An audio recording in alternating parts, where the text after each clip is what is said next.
Nagluto po tayo ng simpleng pansit mga idol. At kung bago pa lang po kayo sa aking channel, welcome po sa Girly Mar Vlog.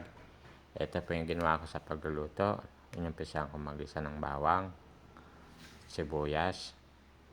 Sumunod naman dyan, inihulog ko yung pampalasa, yung ating kikiam at saka fishball. Sumunod dyan, lagay natin yung carrots. Sumunod yung Baguio beans.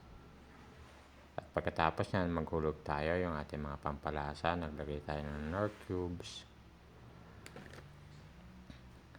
Kisa lang natin ng konti. Maglagay din tayo dyan yung durog na paminta. Ito yung ating isang pampalasa, yung oyster sauce. Nilagay na din natin. Konting gisa lang mga idol, para half cook lang yung ating gulay.